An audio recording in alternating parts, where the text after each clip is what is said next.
Hi, my name is Matthew Lewis, and I do the voice of Kycell Bakshi along with all the additional voices in The Forgotten Minotaur King. I hope you enjoy the podcast and continue to listen into the future. If you want to support my content, please donate to my Patreon, Matthew Lewis Podcasts. Subscribe to my YouTube channel, Matthew Lewis Podcasts, all one word. Follow me on Twitter at Matthew Lewis P. Or leave a positive maximum star review on your podcast app of choice. If you found this podcast, I assume you're familiar enough with the genre to know how important reviews are to the survival of a channel. And I hope you recommend this to your friends. Or if you didn't like it, you could recommend it to your enemies, and I'll teach them a lesson. Keep it sleazy, folks, and thank you. My name is Kycell Bakshi, and this is Chapter 2 of The Forgotten Minotaur King. In the previous chapter, I began my preparations for the journey to Goldenarod, the location that Krunturg usurped the throne belonging to the Mindis royal family. As this expedition would have me and my companion, Ahani Rau, quite literally following in the footsteps of an assassin and supposed kingslayer, no less, it would be in our best interest to secure our safety. Given my limited knowledge pertaining to my home kingdom of Wolfkeep's allegedly seedy underbelly, I believe the best place to begin my search would be in the worst parts of the city. Normally, at least according to my research, one who plans an excursion of great importance would seek aid from more official authorities, such as governors, or, should the need be truly great, a king, possibly obtaining a retinue of knights or town's guards to convey them along to their destination. As stated in the previous chapter, our kingdom has no such military structure. The half-orc and half-ogres that patrol the city do not adhere to such tasks. Stalwart, and with only a divided amount of actual humanity by virtue of His Royal Highness Ludop's endowments, they seem suitably capable of safekeeping neighborhoods and large markets, but incapable of most actions beyond that. There is also the fact that His Royal Highness does not have the tendency to burden himself with the plight of the citizens on such a personal level. Typically, one would be dependent on the king's many heirs to aid in the plight of the more common man. That is why I have chosen to seek help on my own, as I personally believe it to be the far less perilous option. The Barrios of Wolfkeep, or as they are more commonly referred to, the Sty, if this charming nickname is either a reference to the animal pins one finds in a farm, or perhaps alternatively the ocular infection. I am not exactly certain. As I said, these regions of the kingdom are quite alien to me. The Sty is a genuinely bedraggled expanse of shanty-like housing, rather dusty open storefronts, and extremely rampant vagrancy. The most common building structure one finds would be a small single room with at most 3 walls constructed of splintery wood slices, complete with a sheet or cloak of what you would hope to be animal skin as the 4th wall of the house. These ramshackle living quarters are encircled by much less unscrupulously constructed boutiques and markets. Many of the stores one comes across have solid stone foundations and decently kept brickwork walls. This is likely due to these areas being one of the oldest settlements from when Wolfkeep was first founded. The houses of the area are much more recent.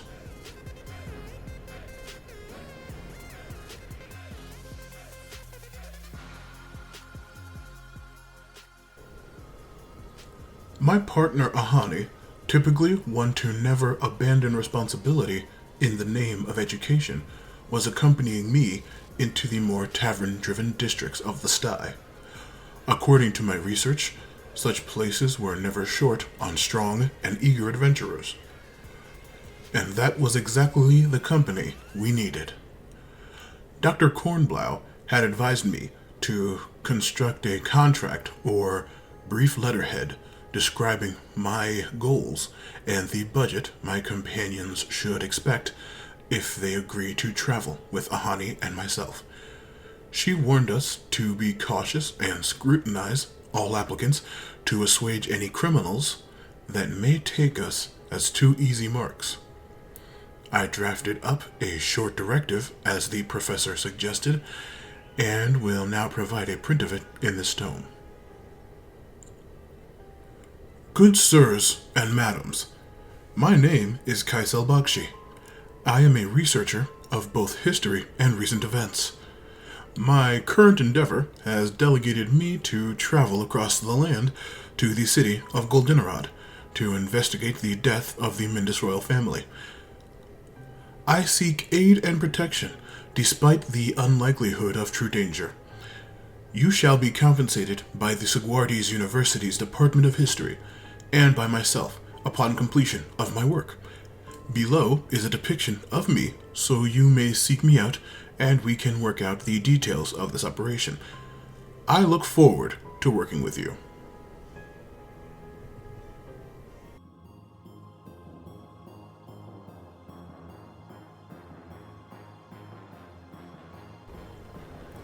I and Ahani made a few different copies of the job listing. Then we began to seek out bulletin boards and windows to post them around the sty. Our first candidate was a gentleman we came across leaning against the walls of an establishment called the Cabadon. The man was, presumably judging by his pointed ears, greasy black hair vigorously parted to one side, enormous handlebar mustache, and body brown eye patch, must have been some sort of seasoned elven pirate. As we approached the entrance, he outstretched his arm, barring the way inside.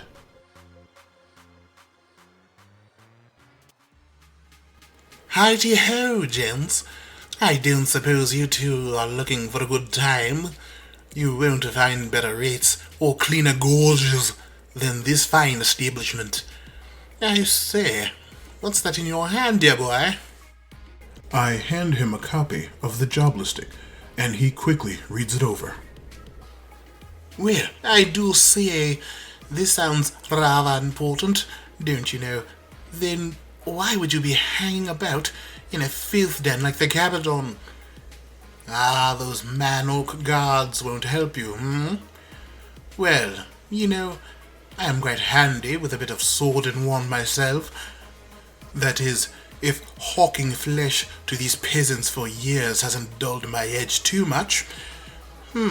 Goldenrod, disappearing kings.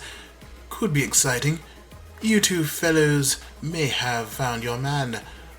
What are the going rates for university work these days, I tell him the allowance the university has given us, and the potential monetary income after my book is finished. Ahani tosses in that she is a woman and not a fellow. He began to laugh quite haughtily, and then proceeded to rip up the listing that we had handed him.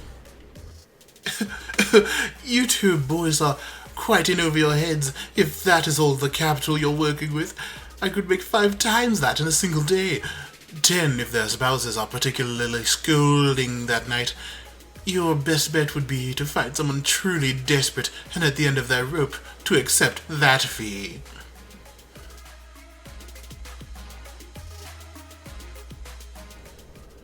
Not to be discouraged, we left the Cabadon entrance and made our way to the tavern across the street, named the Plastered Penguin. We pasted our listing on the window alongside several wanted posters and advertisements for establishments similar to the one we had just vacated. Ahani and I made our way to a table near the rear exit to get a clear view of the front window. We loitered inside for a few hours, nursing some large glasses of room temperature water.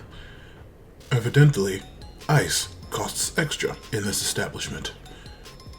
Our waiting eventually paid off.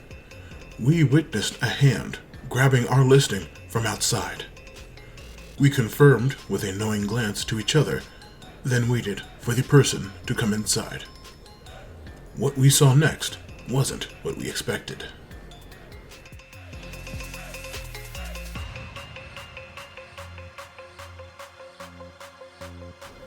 An enormous, muscular figure with a skin tone somewhere between light tan and vibrant green walked into the plastered penguin.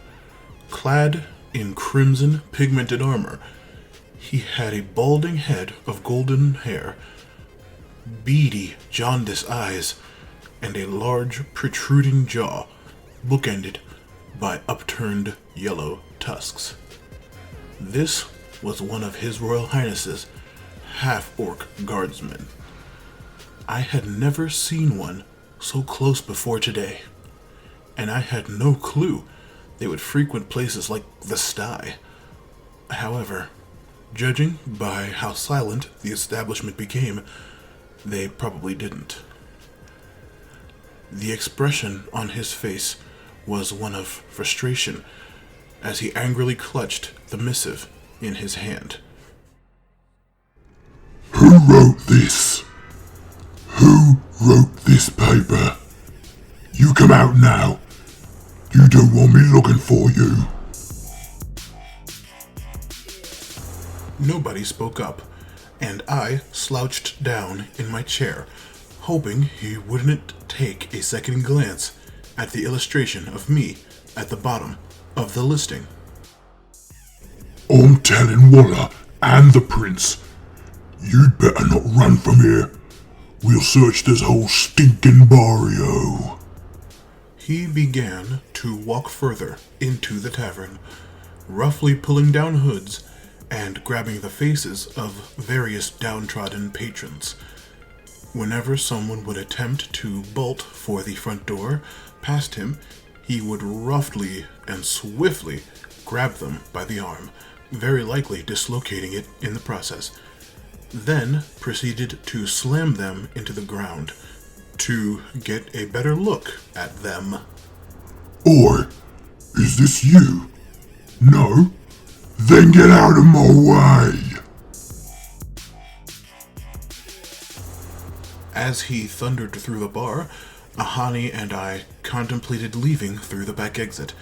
I deduced that would just make us obvious targets even quicker.